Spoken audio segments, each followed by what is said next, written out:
From the moment Michael Thompson could understand the meaning of silence and sanctuary, he believed he was born for the altar.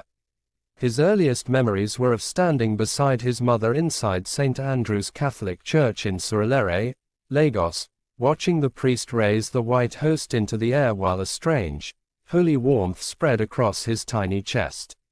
While other children dreamt of becoming pilots, doctors, lawyers, or football stars, Michael dreamed of one thing: the priesthood. His mother, Mrs. Elizabeth Thompson, a woman with a soft voice and eyes permanently glossed with kindness, would always smile at him after Mass. "Michael, are you sure you want to be a priest? You're just a small boy." And little Michael would respond with surprising seriousness, "Yes, Mummy. God wants me." His father, Mr. Daniel Thompson, a strict but loving civil servant, found pride in that desire. In their small two-bedroom apartment, he often announced proudly, "This boy is for God. Nobody must corrupt his mind." So, the boy grew, and with him grew a reputation: the church boy, the holy child, the future priest. He served at Mass, attended catechism class, read spiritual books while others played football, and memorized scriptures the way other children memorized song lyrics. His life was simple, predictable, saintly, or so everyone thought, because temptations do not announce themselves early. They wait, patiently, silently, and they always arrive at the most delicate moment.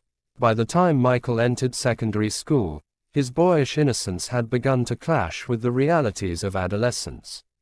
Hormones, curiosity, and the quiet pressure of trying to live a faultless life created a war he seldom admitted to anyone. He joined St. Gerald's Minor Seminary at 14, determined to remain focused. But even seminary life, as peaceful as it appeared on the outside, could not protect him from the world inside his own body.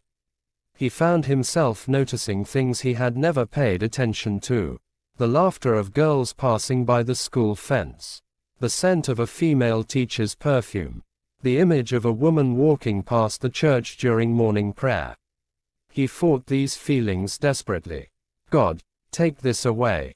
Lord, I want to be pure. Please help me not to lose my calling." But temptation is like smoke rising from an unseen fire. You can pretend it's not there, but you can't stop the smell from entering your nose. By the time he graduated seminary and entered the major seminary in Ikorodu, he was 22 and fully aware of how fragile his so-called spiritual strength truly was. His classmates, other young men preparing for priesthood, occasionally joked, "Michael, the ladies will suffer because you are not one of us." Others added, "You're good-looking. Better pray hard. Temptation will find you." He always laughed it off. But deep inside, a small fear began to grow, one he never voiced. What if I am not strong enough? What if God didn't choose me? What if I only chose God? As the years passed in the seminary, his commitment remained strong, but his internal battles intensified. Sometimes, at night, lying on the thin hostel mattress listening to the hum of generators across the neighborhood, Michael would stare at the ceiling and whisper, "Lord, I want to serve you. But why is this so hard?" Then guilt would swallow him. How could a man destined for the altar struggle this much? How could he even consider weakness when God had called him since childhood? He convinced himself that these were normal spiritual tests. Every priest faced them. He only needed to stand firm. But temptation kept coming in new forms, some subtle, others loud. A soft smile from a woman after Mass. A shy compliment from a choir lady. A lingering glance from a stranger. He always ran from conversations, ran from admiration, ran from any situation that made his heart beat faster than usual. His spiritual director, Father Benedict, a calm elderly priest with a voice like cool water, once warned him, "Michael, the devil will not attack you with the big sins first. He will start with small cracks. Guard your soul carefully." Michael nodded respectfully, but the cracks had already begun to form. After 11 long years of seminary formation, sacrifice, discipline, and unwavering commitment, Michael approached the final stretch, 1 year to ordination. It was supposed to be the most peaceful year. The year where clarity filled the soul. The year every distraction disappeared. But for Michael, it became the beginning of the greatest emotional storm of his life. During the diocesan outreach program, Michael was assigned to Holy Trinity Parish, Lecce Phase 2, a place known for its youthful congregation and vibrant community. And that was where his destiny changed. Or perhaps, where temptation stopped knocking and simply walked through the door. Her name was Sophia Raymond. He met her on a rainy Saturday morning during youth fellowship rehearsals. The sky was dark, the rain heavy, and the parish hall filled with young people preparing for a charity event. Michael walked in gently, his brown cassock slightly damp. Sophia turned, their eyes met, and instantly, something shifted inside him. Her beauty was not loud, it was calm, graceful, and disarming. She had a soft smile, big bright eyes, deep brown skin that glowed without effort, and a manner of speaking that carried humility like perfume. She greeted him with a small bow. "Good morning, Brother Michael." Her voice was soft, too soft, soft in a way that felt dangerous. He returned the greeting quickly, forcing his eyes away. But throughout the rehearsal, he found his heart strangely unsettled. She was everywhere, directing, organizing, helping, smiling. And throughout, he found himself watching her when he shouldn't. When rehearsal ended, she approached him again. "Sir, I'll be assisting you during the outreach event. Father Bernard asked me to work closely with you." Michael froze inside. Work closely with her, this beautiful, gentle, dangerously distracting woman. He forced a smile. "No problem. Thank you." But deep inside, something whispered, "This is trouble. Run now." But he didn't run. In the weeks that followed, Michael and Sophia worked together frequently. They planned charity programs, visited orphanages, organized prayer meetings, and coordinated parish activities. Each interaction was innocent. Every conversation was decent. Every encounter was godly. Yet, every moment spent with her tore down one more brick from the wall he had spent years building around his heart. He found himself looking forward to seeing her. Found himself thinking of her while praying. Found himself noticing her laughter too often. One evening, after a long parish meeting, she brought him bottled water. "You look tired. Hope you're okay." He smiled faintly. "I'm fine. Just a long day. Please rest well," she said with sincere care. That night, Michael could not sleep. Her face hovered in his mind. Her voice, her kindness, her strength, her humility, her eyes. He knelt beside his bed and prayed for 2 hours. "Lord, take this away. I beg you, take it away." But the more he prayed, the deeper his emotional attachment grew. The breaking point came unexpectedly. It was a Friday evening. They had spent hours sorting relief materials for flood victims in Epa. The night grew cold. The parish generator was off. The hall was dimly lit by a rechargeable lantern. Michael sat on one side, exhausted. Sophia sat on the other, quietly folding children's clothes. They talked about life, about faith, about dreams. Michael shared stories from seminary. Sophia shared her experiences as a Sunday school coordinator.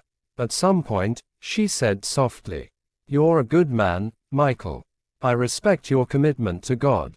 He swallowed hard. The words hit too deeply. She didn't know. She didn't know how weak he was feeling. How dangerously close he was to falling. He forced himself to stand. "Sophia, I think I should go now." But when he turned to leave, she touched his arm lightly. "Are you all right?" That single touch, small, innocent, yet it felt like fire. He pulled his arm back gently, eyes lowered. "I'm okay, just tired." But as he walked home in the quiet night, he knew. He was no longer standing on solid ground. Over the next month, Michael tried everything to distance himself. He avoided her calls, delegated tasks to others, stayed longer in prayer, confessed his feelings to Father Benedict, who warned, "You must flee, not walk, flee." And he tried. But every Sunday, when she walked into church smiling, every time she sang with the choir, every time she worked with the children, his heart betrayed him. He began to lose focus. His prayers grew shallow, his readings lacked depth, his spiritual energy drained. One day during Mass, while reading the Gospel, he mistakenly pronounced a verse incorrectly and had to pause to regain composure. Afterward, Father Bernard called him aside.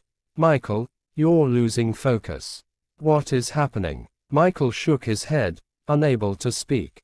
He couldn't tell him the truth, because the truth would unravel him completely. It happened on a quiet Sunday afternoon. Sophia had arrived at the parish to drop financial reports for the charity team. Michael happened to be there alone, arranging liturgical materials. Their meeting was unplanned. Their conversation started casually, but the atmosphere was different, too quiet, too intimate. She thanked him for his guidance during the outreach. He thanked her for her commitment. Silence followed, a long, heavy silence. Then she said softly, "I don't know how to say this, but I care about you deeply. You've influenced my spiritual life in ways you don't know." His breathing stopped. He wanted to run, wanted to correct her, wanted to remind her of who he was. But the words refused to come.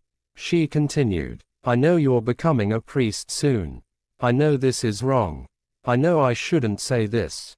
But I felt you deserved to know." Tears welled in her eyes. Michael broke. Everything he had held in for months, every suppressed feeling, every quiet longing, every emotional restraint, collapsed in one heavy wave. Without thinking, he whispered, "I care about you too."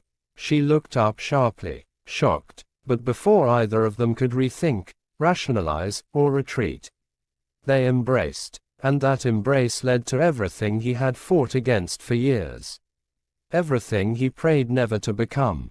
Everything he feared the most. That night marked the beginning of the darkest period of Michael's life. He woke up before dawn, overwhelmed with guilt, shame, fear, and an emotional storm he could barely breathe through. He prayed, confessed, begged God for mercy. He tried to end things with Sophia. But emotions once awakened are not easily buried. They continued seeing each other secretly, sometimes talking, sometimes crying, sometimes praying together, trying to fight the attraction. But neither could fully let go. Then came the knock on his door one evening. He opened it. Sophia stood there, trembling, tears running uncontrollably. "Michael, I'm pregnant." The world stopped. He couldn't breathe. He couldn't speak. He sank to the floor as reality crushed him.